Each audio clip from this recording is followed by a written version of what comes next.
you can even watch back. Giving players all the props or put them on blast. We don't give no hot takes, only talk facts. We're giving all our devotion, riding high on this wave of emotion. Going all out, yeah, 'cause this is our time. No, ain't no stopping us till we reach the finish line. All in, we came here to win. We're gonna give everything. S-I-C-K on the run. S-I-C-K, sick, sick. On fire, we're ready to fight. We'll bring the house down tonight. S-I-C-K on the run. S-I-C-K, sick, sick. Play it on the car ride, play it when you lounge. X and O, you know that we can hold it down. Shout out to my man Sammy, got it off the ground. And to all the listeners tuned in right now, got debates, analysis, and speculation. This is sports talk for the new generation. You know where to find us, got a reputation. Sick podcast, your #1 sports destination. Giving all our devotion, riding high on this wave of emotion. Going all out, yeah, 'cause this is our time. No, ain't no stopping us till we reach the finish line. All in, we came here to win. We're gonna give everything. S-I-C-K on the run. S-I-C-K, sick, sick. On fire, we're ready to fight. We'll bring the house down tonight. S-I-C-K on the run. S-I-C-K, sick, sick.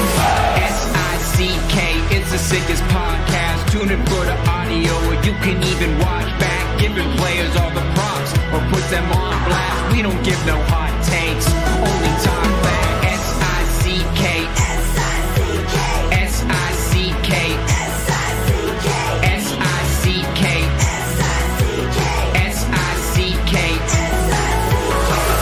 All in, we came here to win. We're gonna give everything. S-I-C-K on the run. S-I-C-K, sick, sick. S-I-C-K is the sickest podcast. Tune in for the audio, or you can even watch back. Giving players all the props or put them on blast. We don't give no hot takes, only talk facts. We're giving all our devotion, riding high on this wave of emotion. Going all out, yeah, 'cause this is our time. No, ain't no stopping us till we reach the finish line. All in, we came here to win. We're gonna give everything. S-I-C-K on the run. S-I-C-K, sick, sick. On fire, we're ready to fight. We'll bring the house down tonight. S-I-C-K on the run. S-I-C-K, sick, sick. Play it on the car ride, play it when you lounge. X and O, you know that we can hold it down. Shout out to my man Sammy, got it off the ground. And to all the listeners tuned in right now, got debates, analysis, and speculation. This is sports talk for the new generation. You know where to find us, got a reputation. Sick podcast, your #1 sports destination. Giving all our devotion, riding high on this wave of emotion. Going all out, yeah, 'cause this is our time. No, ain't no stopping us till we reach the finish line. All in, we came here to win. We're gonna give everything. S-I-C-K on the run. S-I-C-K, sick, sick.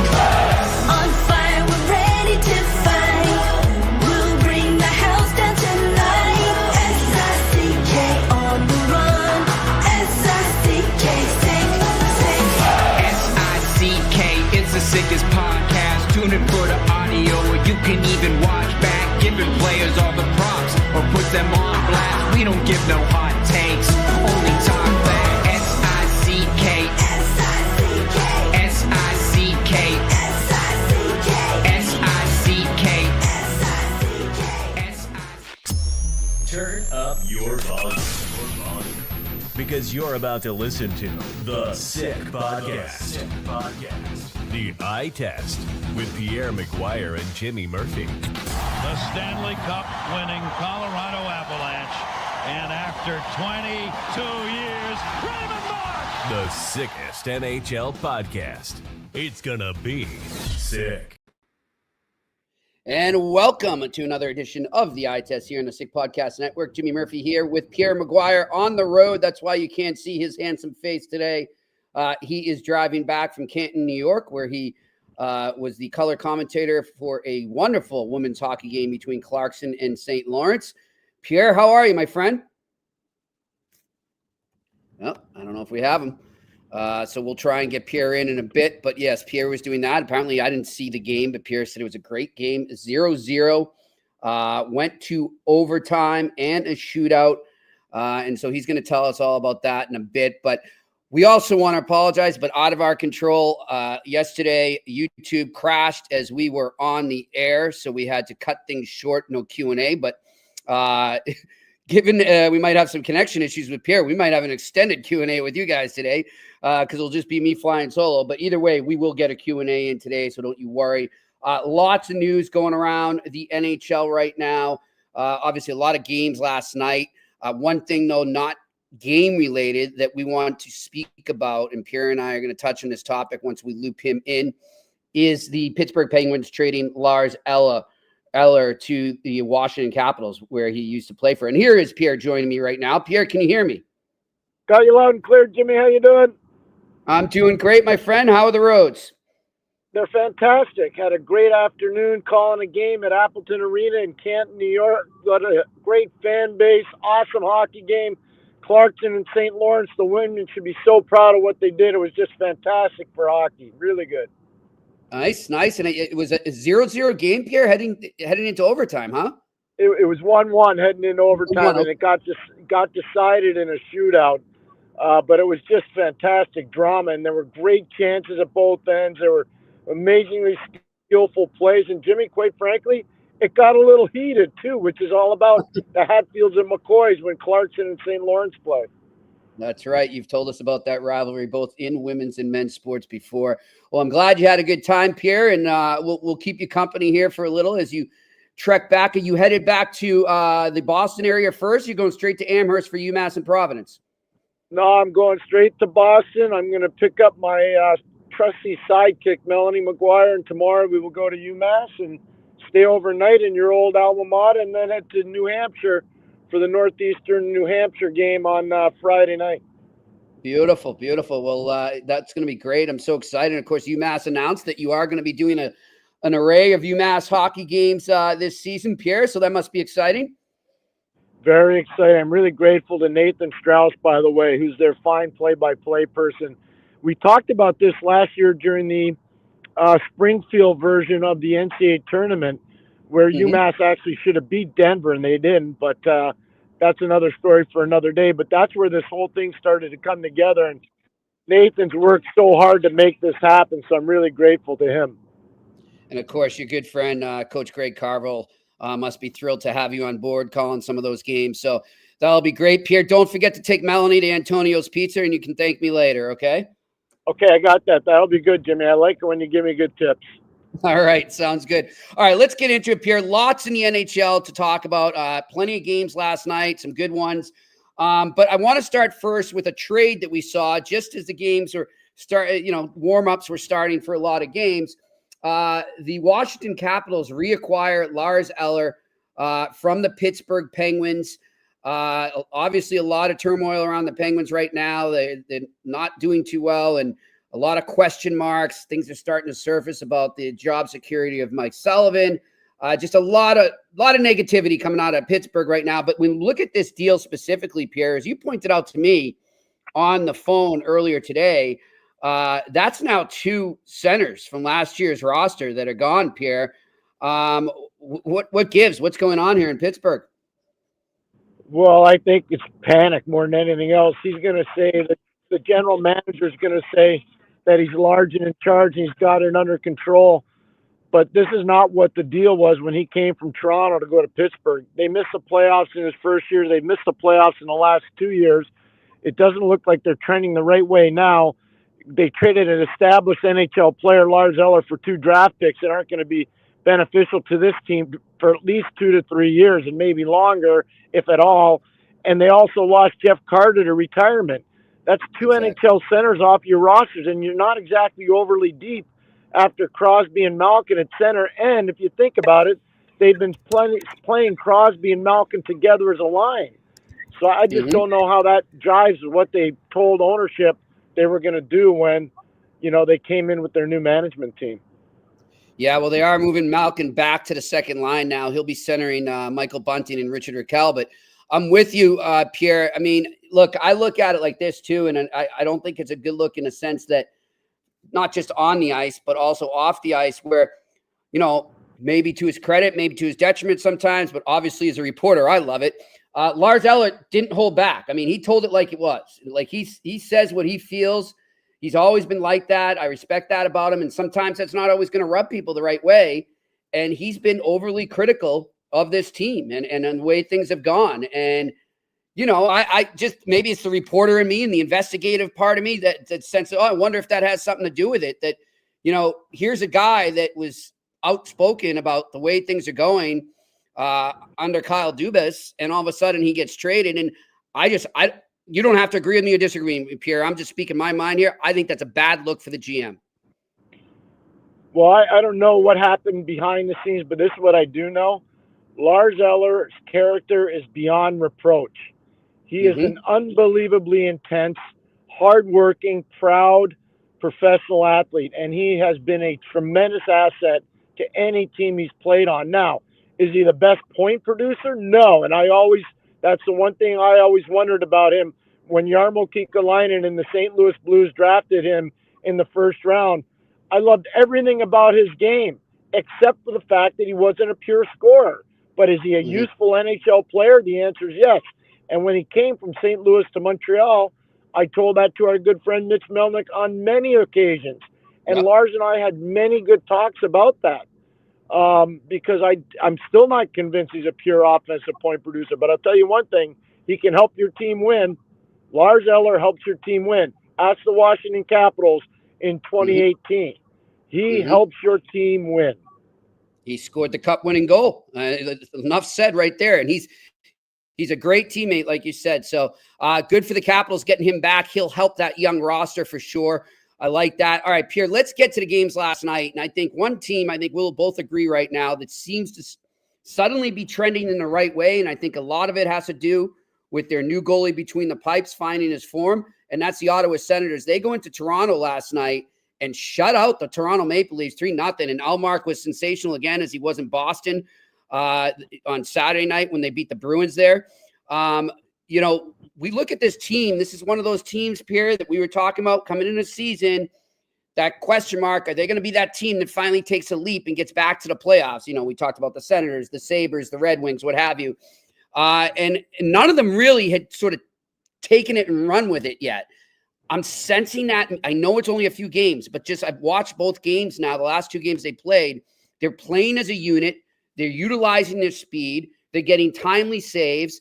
And they're really clogging up the middle. Are we starting to see what a lot of people were hoping to see in the Ottawa Senators right now, Pierre? Yeah, and they have an evolving superstar in Timmy Stützle. Timmy's ready to rock. You could just see it. I've known Timmy a long time, and I'm a huge fan of the person. I'm a huge fan of the player, and you can just see he's really starting to, I think, take this game, Jimmy, to another level, which is important for them, obviously. It takes a lot of pressure off of Josh Norris and Brady Tkachuk and Drew Batherson and some of the other offensive point producers. But I would just say this about that game last night. Craig Berube, probably that would be as disappointed as he would have been in his team. I didn't think his team came to play. They let their guard down. It wasn't a solid performance for them. That's not a reflection on your original premise about Ottawa. I thought Ottawa did what they had to do. They can't control the way the other team plays. But I would just say this. Toronto better have a bounce back tonight, because their next game is at home on Saturday against Edmonton. And then their next game after that's home against Vegas. So they got two pretty tough teams coming in after tonight against Washington. And I expect they will bounce back. In terms of Ottawa, good for them. Good for them. There are a lot of real good kids on that team. I know them all very well. I respect them a ton. I think they're going to have a lot of success going forward. They still need to make their right defense better. But you're right about the goaltending situation. It's a lot better than what it used to be. Yeah, and you know what? Your boy Josh Norris, man, when he's healthy, they are a different team. He is such a factor on that team. Just switching over to the Toronto side there, too. You're saying Craig Berube couldn't be happy. Well, let's go to this play last night where he definitely, I'm guessing, was not happy with William Nylander after this. Let's go to this clip. Oh, Giroux drops it back to Josh Norris. Shoot, scores! Josh Norris, 41 seconds in. Ottawa grabs the lead. Ottawa, that's the turnover you can't have. William Nylander, McMahon, Riley all get tangled up. Queue up a 4-on-2, and what a feed. So there you go. Nylander leads to the Norris goal there, Pierre. And look, I'll give Toronto credit, Pierre. They were playing much better and as a unit since Matthews has been out. But you're right. I think you termed it great when we started talking about this. They let their guard down. They got to learn they can't do that on any nights. You can't take a night off. You can't look ahead to anybody. You need to be ready for every game. And it seems like that Berube effect is still taking its time a bit, sinking into the dressing room. Well, they do miss Austin Matthews. You got to be fair about that. But that's where somebody like William Nylander has to take charge. That's where somebody like Mitchell Marner needs to take charge. That's why they have a player like a Morgan Riley, a veteran player that's been around. These guys know they've been letting their guard down for a lot of years, Jimmy, and they need to know you can't be letting your guard down. And that's a rivalry game. That's against a team that you should want to pulverize every time you play them because you want to send a message. You're not good enough to play with us yet. So take your place in line and wait your turn. But they didn't do that, and they haven't done it against Ottawa on a lot of nights. And that's not good for Toronto. But I am, like I said, and I'm glad you said, I'm a huge fan of Josh Norris. I remember the tough times with Josh with his shoulder. I remember how hard he worked. He's a tremendous person. Yep. All right. Well, let's stick with another Canadian team, but they were taking on an American team in MSG. Who knows? Maybe a Stanley Cup final preview. We don't know. It's only November, but the Winnipeg Jets are off to an historic start. They go into MSG. They beat the Rangers. Kyle Connor, 2 goals. He just keeps rolling on. This team right now, Pierre, there's something. And every time it looked like the Rangers might take the game over, Winnipeg said, And they find a way to get it done. And they've got so much firepower.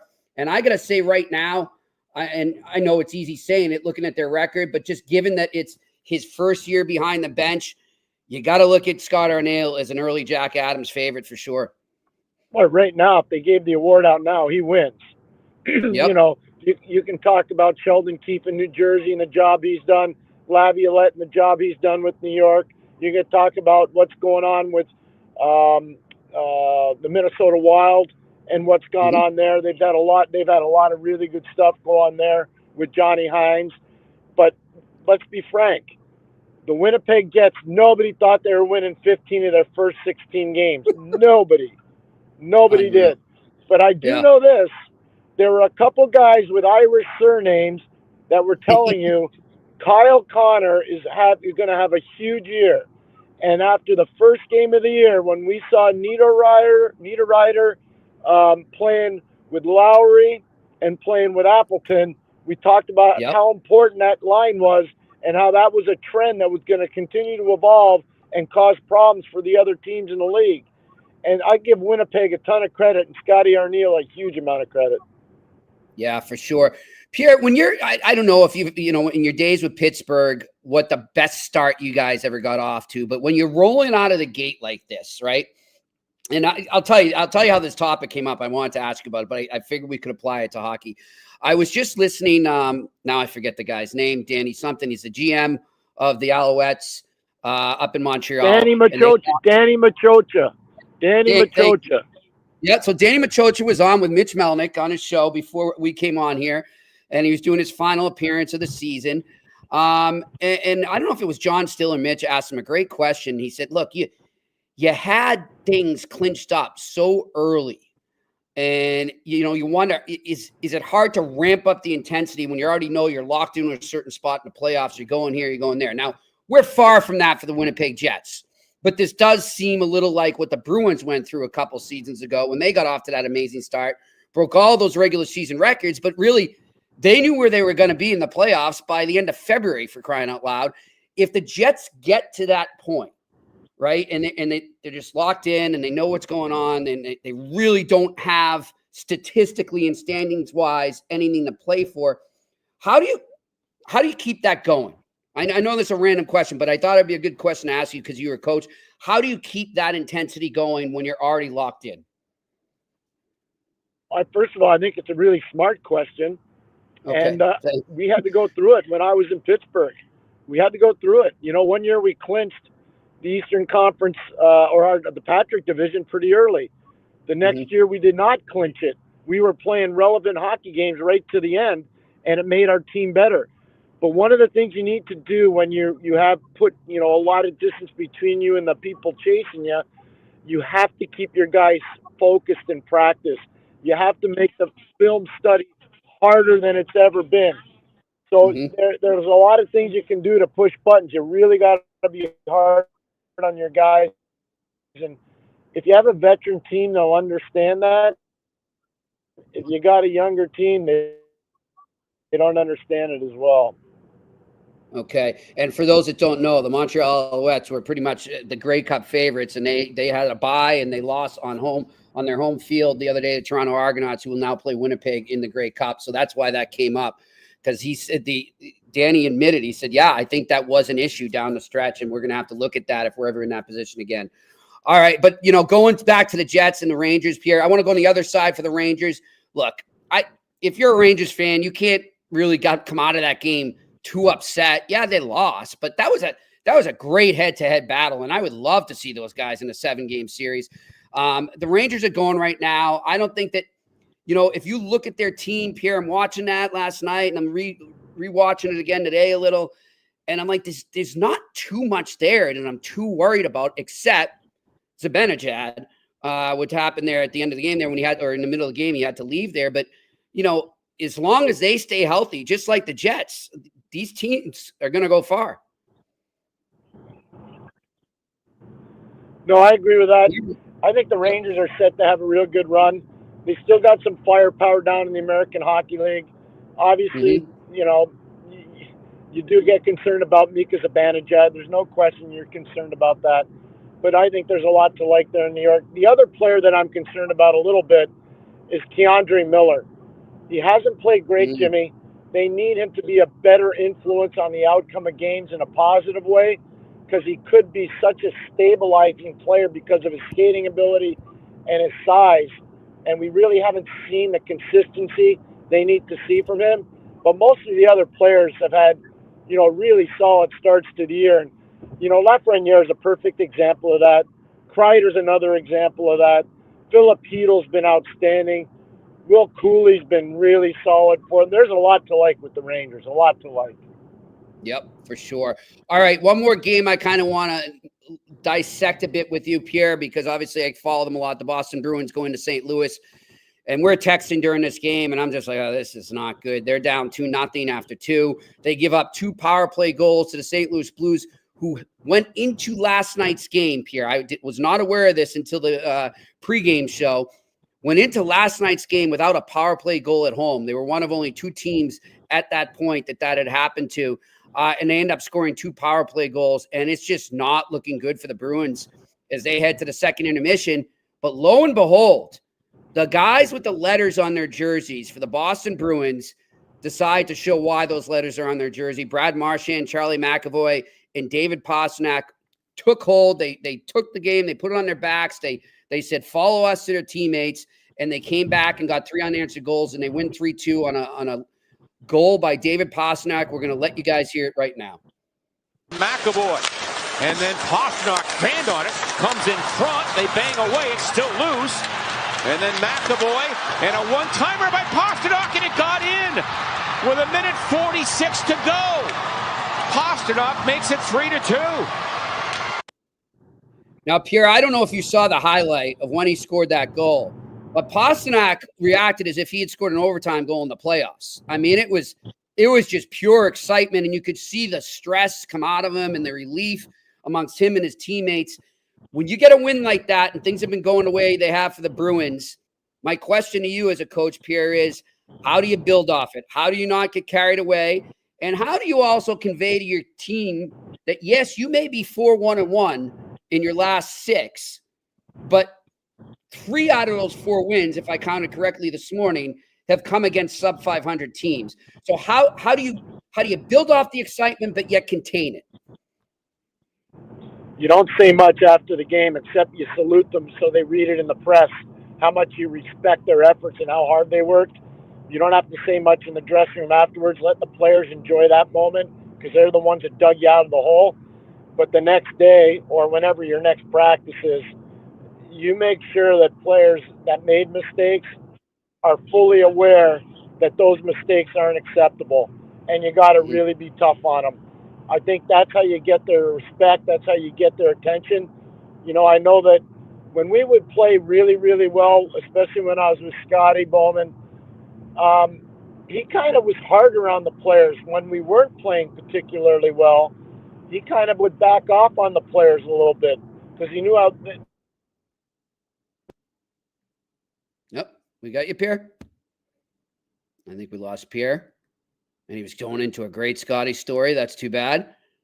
Let's see. We'll get him back. Hopefully we can get him back there. But, you know, he's right. I mean, I look at it, and I've seen this happen a couple times with the Bruins where they come off 1 or maybe a 2-game win streak, and you can tell they're kind of getting ahead of themselves. And they almost think like, oh, well, we're out of the woods now. They're not out of the woods. I mean, you still play 2 brutal periods against one of the worst teams in the NHL. So I agree with Pierre. Like, yeah, let them soak it in. Let them enjoy the win. Let them be proud of themselves. You know, I think today they had a video meeting from what I heard, but that's about it. But, you know, and then get back to business in the morning when they show up at the rink and move on. Whether it's a win or a loss, you got to move forward.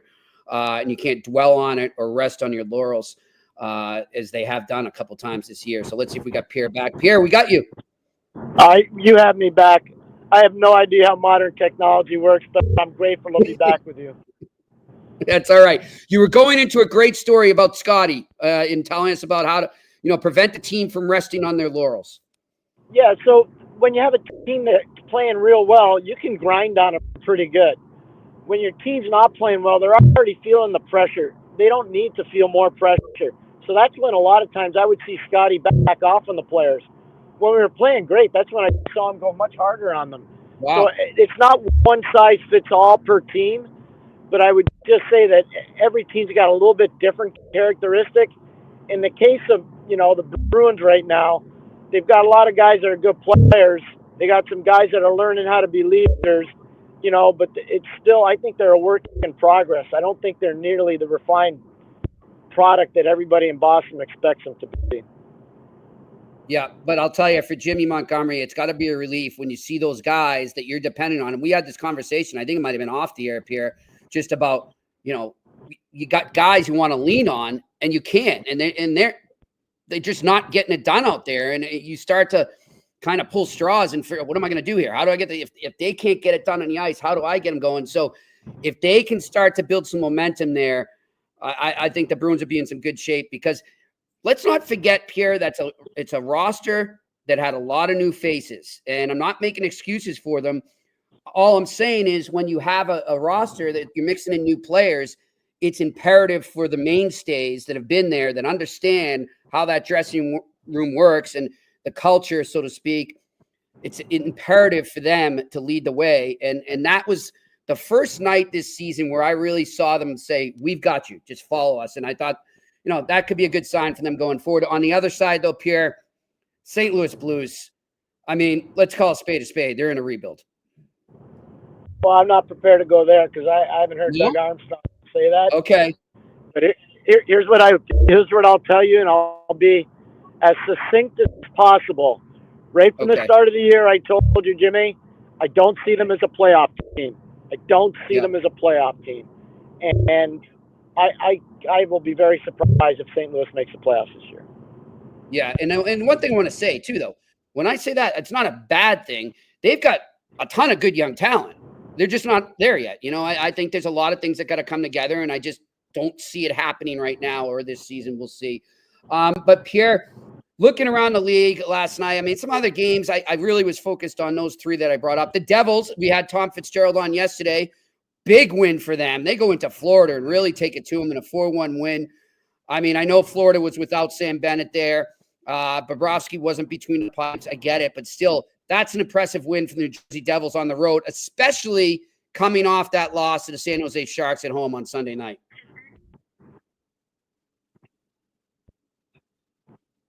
We lose you? Yeah, no, you didn't lose me. I was letting you finish your statement.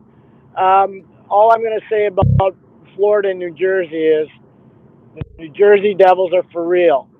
Doesn't mean they're going to win the cup, and it doesn't mean they're going to go far in the playoffs. They might, but they're for real. They're going to be a really tough team to play against. They're a fun team to watch.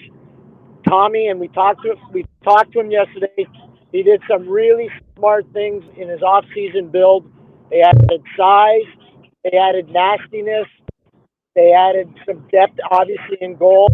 They did a lot of really good things, Jimmy. I think they're a team that's going to be very, very difficult to play against. Yeah, they are balanced. That would be the word that I would use. The New Jersey Devils definitely gonna be balanced there. Another game I kind of was breezing through this morning when I didn't stay up to watch it, but I was looking at the highlights and reading about it. The Canucks, they beat the Calgary Flames 3-1, and everyone will say, well, they should. They're a better team, but I don't, that necessarily hasn't been the case at all points this season because obviously Thatcher Demko's been out and the Flames have been overachieving at times. But what I liked about what I saw is they go down early to the Flames and then they come right back and they answer the bell. And that's something from afar I've been reading when I read up all the press clippings for the Canucks. That's something they haven't been able to do as much this season. They get down on themselves sometimes, Pierre, and they don't get back into the game. So they're starting to do that a little more right now. And obviously if Demko can get healthy and come back, that would be huge. But I look at that and I say, well, there's the Rick Tocchet effect, Pierre. Yeah, no, Rick and his staff are fantastic. I only hear stuff. I don't read it. But anybody that's doubting the experience or the coaching ability of that staff's making a big mistake. Yeah. Very, very good staff. Excellent head coach. They're dealing with injuries like everybody else. They've got some players that need to be a little bit better. I think they're starting to snap into form. Here's the one thing. We're almost at the 20-game mark for most of these teams, and you'll start to see things settle in for a lot of the teams. They'll know exactly where they are. I think your premise, Jimmy, about some of these teams wanting to make trades early, I think you're onto something there. I'm hearing more and more chatter about teams identifying organizational weakness a lot earlier and trying to identify exactly how they're going to go about attacking that. And I think that's something that we need to watch here the next probably 15 to 20 days as we go into the Thanksgiving break and past. Yeah, and Pierre, who's that GM and director of hockey operations that always loves to get ahead of the curve when it comes to trades and beat everyone to the punch? Well, that's right. He's in Vancouver.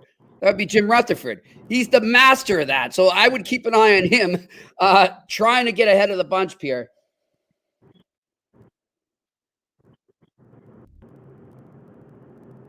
We got you right. What's that, Jimmy? It just broke up on me. I was just saying, ironic when you say that, as you talk about teams maybe trying to get ahead and trade a little earlier than usual. One guy, when we're sticking with the Vancouver Canucks here, that's classic. He always does that, is Jim Rutherford. He's notorious for that. He's probably the best at getting ahead and making that trade and not waiting to the deadline when the prices go up. Well, where I think a lot of guys get it wrong, and look, there are a lot of really smart guys that work in the league. I get it. I have so much respect for all the guys that work in the league. Some are smarter than others. There's no question. But here's the one thing you need to remember. Jimmy doesn't let the market get set. He sets the market. And I think that's something that's really smart and really important to do. Yep, I'm with you on that. All right, my friend. Well, guess what? We're going to go to the Q&A a little early today because, we got cut off thanks to the YouTube crash yesterday. And saw a lot of people on Twitter freaking out about that in the podcast world. So we were not the only ones affected by it, but we apologize. And we're going to give you a nice full Q&A right now. But before we do that, we want to talk to you about Cara Travel. And Pierre, I'm not sure if you had a chance because you've been driving, but we got a wonderful email from Sarah Stanton from Cara Travel and the Friendship 4, connecting us with Willie and Melita in Belfast, who are going to help us organize everything for our shows on Tuesday, November 26th, Wednesday, November 27th, Thursday, November 28th, at the Hart Bar in Belfast. The first 2 days we're there will be 4 to 5 p.m. local time, and then 3 to 4 local time on that Thursday, because it's American Thanksgiving, and we have been invited to a wonderful Thanksgiving dinner in Belfast. But really looking forward to that, Pierre. We're going to have Friday. Getting ahead of myself. I'm thinking today's Thursday. We will on Campus Friday, the head coach of Harvard, who will be with us in Belfast, and former NHLer Ted Donato will be joining us on Campus Friday. So looking forward to that. And before that, on Thursday, Pierre, we've got Billy Guerin, the general manager of the Minnesota Wild, joining us. So a full week still to go of great guests, and we've really been enjoying the guests we've had on this week. So looking forward to that. All right, let's go to our sponsor, Betway. We'll pull them up right here. They are the leading global online betting and gaming brand. You want to follow your gut instinct, go with Betway. You can sign up right there in front of you with the QR code if you are watching here on YouTube, or you can listen and then just go over to the website. And remember, you got to be 18 plus and always bet responsibly. I don't know. I don't know if I want to keep giving bets. I'm on a losing streak right now, Pierre. But I'm going to look at the Maple Leafs and Capitals. As you said, this has to be a big bounce back for the Maple Leafs after last night getting shut out 3-0. But it doesn't get any easier because they're going in to face the 10-4 Washington Capitals, who are one of the best surprises in the NHL this year. And that's why I'm sorry for Toronto fans out there listening. I think the losing continues. Give me the Washington Capitals to win on the money line in Washington tonight over the Toronto Maple Leafs. All right, let's go to the Q&A. What do we got to start things off? Ron LaRoque. What's up, Ron? Why would Sidney Crosby stay in Pittsburgh? Ron wants to know, Pierre. Well, because he saw what his mentor, Mario Lemieux, did. You know, Mario was there in the dark days. Mario was there in the great days. Mario actually came back from cancer to play there when Sidney was around as well. So I think that I know they both had discussions. Mario's really no longer involved with the team, but he is the ultimate ambassador, not only for the Penguins, but for the National Hockey League. I don't know why Sid would stay, except he's an honorable person. That would probably be the number one answer I could give you. Mm-hmm. But, you know, you talked about rebuild in different cities. Sid's team is going to start to rebuild soon, I believe. Yeah, look, it's a tough situation. I echo everything Pierre just said, but at the same time, I would totally have no issues with Sid if he wanted to leave. Even if I was a Penguins fan, I wouldn't be upset in the least. You got to understand that it's about to go in a not so great place there in Pittsburgh. And I'm telling you right now, it's already started, Pierre, on social, the trade rumors, and the big one that everyone keeps pushing for, that everyone wants to see, is Sidney Crosby playing with his good buddy Nathan MacKinnon in Colorado. So we may not like to hear that all the time. Penguins fans may not like to hear that, but get used to it. It's going to be a mainstay, I think, in the trade rumor circle as we get closer to the deadline. All right, next question. Hey, Jimmy, before you go any further, 1 second. I just want to add this. We thought last year, and we said it, when they traded Gensel and they weren't able to get him signed, that's when I knew there was a problem. Mm-hmm. I knew there was a problem. They had no luck on Gensel. I knew there was a problem there. And it's been bad since. Michael Bunting's a nice player. Don't get me wrong. He's a nice player, but he's not Jake Gensel. No, he's not.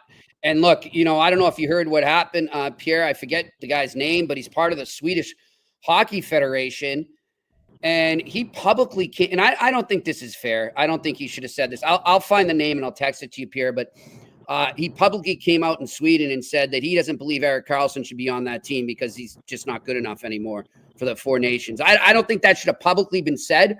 But my point, to echo what you're saying about the Penguins right now, is Erik Karlsson's still a good defenseman. He's had an amazing career, but obviously he's getting older. He's had a lot of injuries, and things aren't as good as they used to be. And that's just a fact. Now, I wouldn't come out and say he shouldn't be on Team Sweden.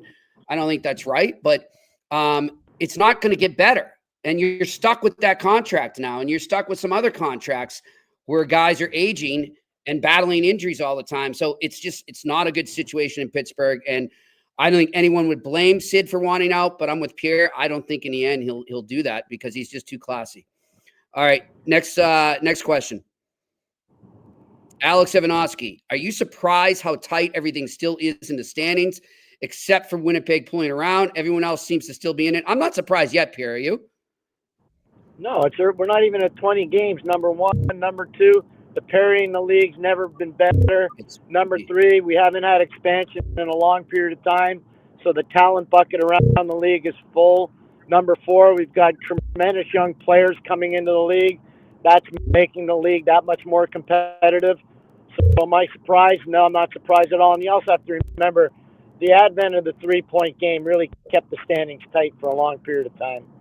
Yeah, it's a great point. All right, next question. Sound the siren. Jimmy and Pierre had a question from yesterday about the AHL. We spoke to Spiros Anastas, assistant with the Chicago Wolves, and he indicated the AHL is the second best league in the world. What do you think is against the KHL? Is it better? I guess that's what he's trying to say. So what day it's versus KHL? I guess he's trying to ask. I don't think the KHL is better than the American League. I don't think it's close. Don't have the physical cap. What's that? I don't think it's close to the AHL. I think the AHL is way better. Well, that's what I'm saying. But they don't have the physicality. They're playing on bigger ice. Like, I don't think the goaltending is as good. I don't think the league is nearly as good. There's a lot of guys putting up points in the KHL. They're not putting those points up in the AHL. I'll tell you that right now. Yep, for sure. All right, next question. Postnet on 130. Do NHL referees call games unbiased? It seems the Habs have a bullseye for bad, questionable calls against them.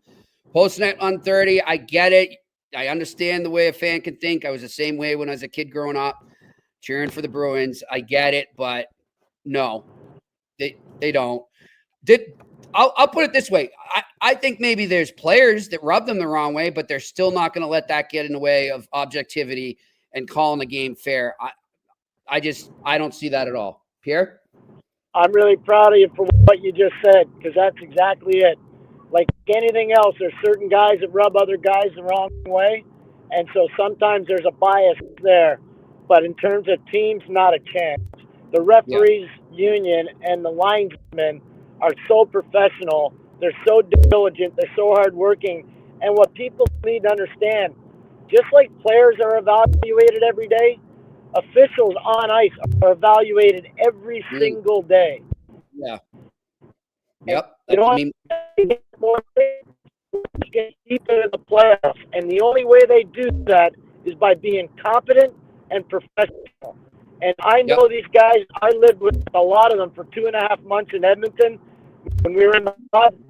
I couldn't believe how professional. I thought they were always professional, but when you live with them every day, you see it.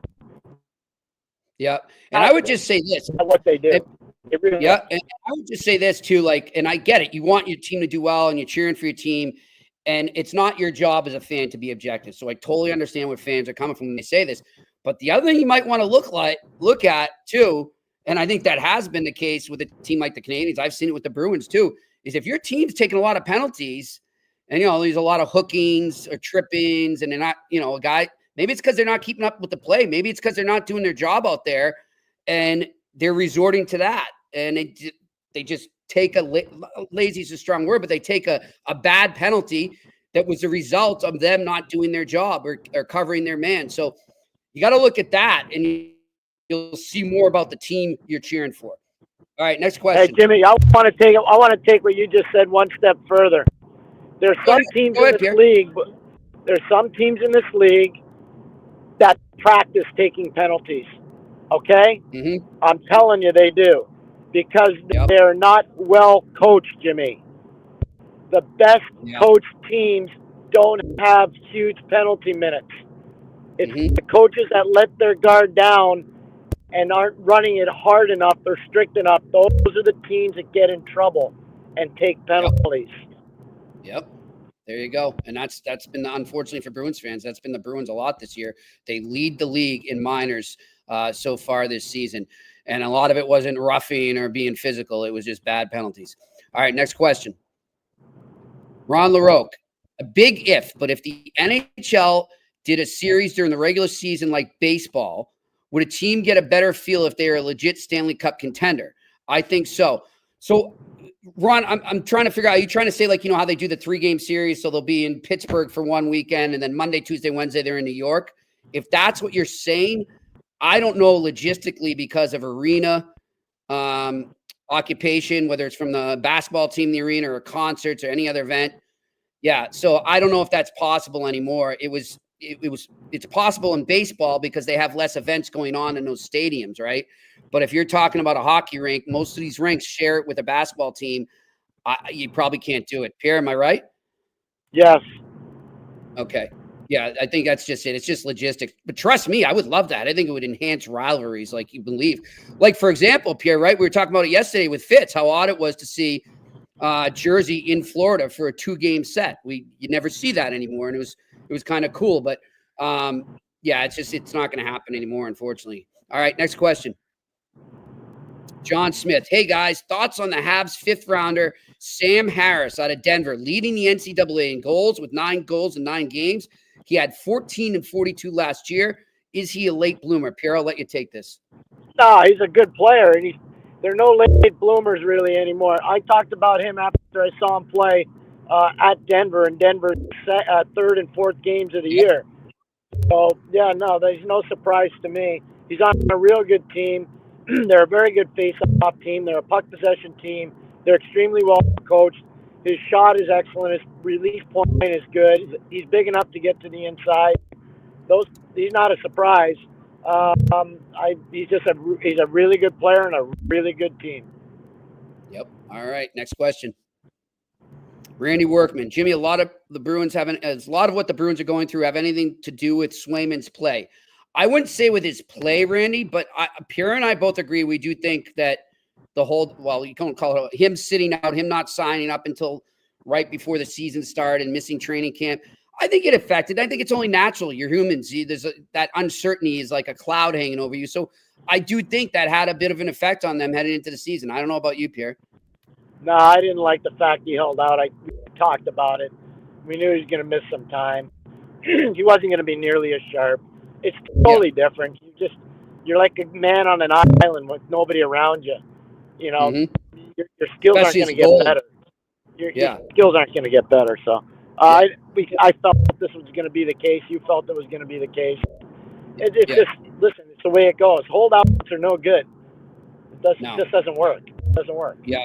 I will say, though, to his credit, he's coming around, and they don't have a chance at coming back last night.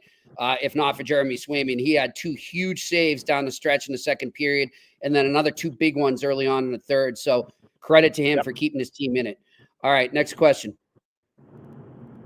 Alex Ivanowski. If Detroit loses tonight, is it panic time in Hockeytown? Interesting, Alex. Good question there, because I don't think enough people are talking about that right now. We hear a lot of other coaches maybe being on the hot seat, but you don't hear much about Lalonde over there in Detroit. I think things could be changing. If they don't snap out of it soon by like American Thanksgiving, I wouldn't be surprised if Steve Yzerman makes a big move. I don't know if it's going to be behind the bench or it's a trade, but I think the clock is ticking a bit on his plan, and he knows that. And, they need to make the playoffs. That market needs a playoff team, Pierre. Yeah, no, they do. It's been 9 years since they played the playoffs after 25 straight years in the playoffs and, cup runs in 95, 97, 98, 02, 08, 09. Pretty special times for Red Wing fans. So over the last 30 years, they've been pretty spoiled there in a good way because their management and their ownership have been unbelievable. You saw Pavel Datsyuk going to the Hockey Hall of Fame the other day, and think about all the players they've had. They're like Penguins fans. Look at all the Penguin players going in the Hockey Hall of Fame. Look at all the Red Wing players. And that doesn't count. Zetterberg's not in yet. And who knows? Maybe he gets in. Maybe he doesn't. But, you start doing the math on all the players that are in. Yzerman's in, Shanahan's in, Larionov's in, Fetisov's in, Bowman's in, Devilanos in, Holland's in. You start doing the math, Gotsuk is in. Look at all the guys. It's unbelievable. And so this is a price you pay. They got a little tired. They got a little, I don't want to say lazy because that's not fair. But they let their guard down. And when you let your guard down in this business, you're in trouble. Mm-hmm. I'd agree. And you know what? The NHL needs that team in the playoffs, Pierre. I mean, hockey's better when the Detroit Red Wings are playing in April and May, in my opinion. All right, next question. There's a couple teams. Yeah. Boston needs to be in. Chicago needs to be in. New York. Detroit needs to be in. Rangers need to be in. And it doesn't hurt you if you got LA in. So that's important. It's really important. There's some markets that are just, and it's no disrespect to any market, but it's important for those markets because of the TV eyeballs that they make the playoffs. All right, next question. GB, how the hell can Winnipeg local games not sell out? Pierre would know more about this. He's discussed it a couple times, so I'll let him take it. But yeah, it's tough. It's tough hearing that and reading about it. Pierre, you want to take that? Sorry, Jimmy. Go ahead. I just lost you there. Oh, that's okay. So the I think it was Ron there asked, how are Winnipeg Jets games not sold out all the time right now? And it's the economy, right? Yeah, it's a big part of it is the economy. The Canadian dollar, for those that don't follow currency exchange, it's at, 40 cents. It's painful. Where the Canadian dollar is right now in comparison to the U.S., the taxation issues in Canada are very harsh right now. It's really difficult. Some markets can handle it better than others. But I think, if you start to see some of these other teams in Canada fall out of playoff races, I think you'll see more empty seats in some of those marketplaces as well. Yep. It's tough. All right, next question. Alex Ivanowski again. At what point does Pittsburgh pull the plug and embrace the full rebuild? Are we talking February? Does it start sooner? Maybe it started last night, Alex. Maybe it's starting already. Who knows? Yeah, I couldn't tell you, but all I know is this. I know what they said when they took over as a management team. I know it was said because they went out and got Erik Karlsson. They went out and got Lars Eller. They went out and played in the free agency market. They tried to identify their need for depth scoring. They got redundant by bringing Karlsson in because he's just like Letang. They tried to do some things because they said they were going to be relevant and be a playoff team and compete for the cup. That hasn't happened. So I'm not trying to be mean or pick a fight, but it has not happened. No. And so I don't know if they start a rebuild or if they even go down that road. I have no idea. But I know one thing: if they thought they were rebuilding with new management, why did they bring in the players they brought in? Only they can answer that. Yeah. I'm with you, Pierre. 100%. All right. Excuse me. Next question. Postnet 130. Is there an underdog team like St. Louis in 2019 that you could see as a Stanley Cup contender? Is it too early? That's a good question. Why couldn't Minnesota be one of those teams? Well, Postnet, if you could specify, are you talking about like a team that was completely out of it around Thanksgiving or even in St. Louis's case, New Year's? Or are you talking about just kind of a team that nobody talked about coming into the season? Because I think if it's the latter, you're talking about a team that's nobody's really high on coming into the season, Pierre's dead on with Minnesota. But if we're talking about a team right now that's at the bottom of the standings that could make a run still, I don't know what team that would be, Pierre. I mean, I would say I'm not counting Nashville out yet. How about that? I think that's a very good pick by you. I think that's a very, very good pick by you. Nashville's a smart one. Yep.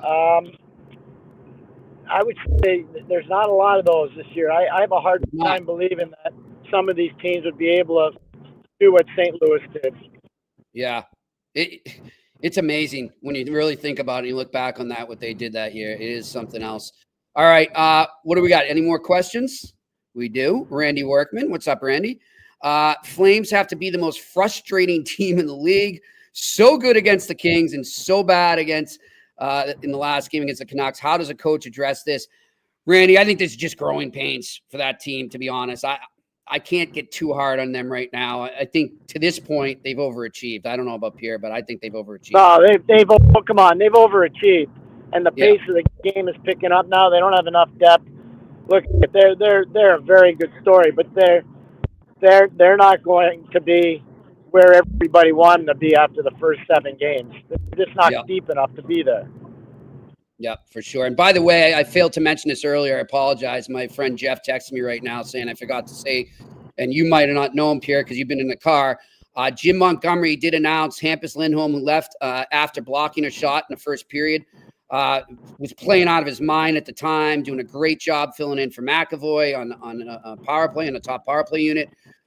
He is week to week, so that's not good news for the Boston Bruins as they try to turn things around and get in a roll here. So just in case you didn't know that, Pierre, and for our listeners and viewers as well, that's a big loss. Hampus Lindholm, week to week with a lower body injury for the Bruins right now. All right, Pierre, well, where are you now? You close to Boston? No, I'm in Montpelier, Vermont. Okay. I'm glad that the connection stayed strong. I was worried there for a while. It was great. Whoever your provider is, I got to switch to them because mine stinks. Okay, so I'm going to tell you who the provider is, and they should be a sponsor. Verizon. There we go, Verizon. And mine is not Verizon, so good. I'm switching to Verizon. It sounds good. We'll do that. I hope you like that, Verizon. If you want, I can wear a T-shirt too, whatever you want. Call my people, and we'll make it happen. All right. Anyhow, great show, Pierre. Thanks for joining us. You and I will be in touch for sure. And I will look forward to talking to you tomorrow when we host Billy Guerin here on the Eye Test on the Sick Podcast Network. Will you be in Amherst when we talk tomorrow, Pierre? I will be in Amherst when we talk tomorrow. Yes, sir. Awesome. I'm jealous. I got to get out there. Hey, you know what, Pierre? I'm thinking, so Friday is Northeastern UNH at the Whittemore. Is that where they are? Yes, sir. That is correct. I might have to come over and meet Melanie and you. I'm only 20 minutes away from that rink right now. Well, if you want it, Jimmy, seriously, if you want to go, just let me know, and I'll get Ryan. I'll get you a ticket. Just let me know. Awesome. We'll talk about it off air. Looking forward to it. All right. That has been another edition of the Eye Test here in the Sick Podcast Network. He's Pierre McGuire. I'm Jimmy Murphy. We'll talk to you tomorrow. And that's a wrap. Hope you don't miss us too much until next time. Follow the Eye Test with Pierre McGuire and Jimmy Murphy on YouTube, Facebook, Google Play, and Apple Podcasts.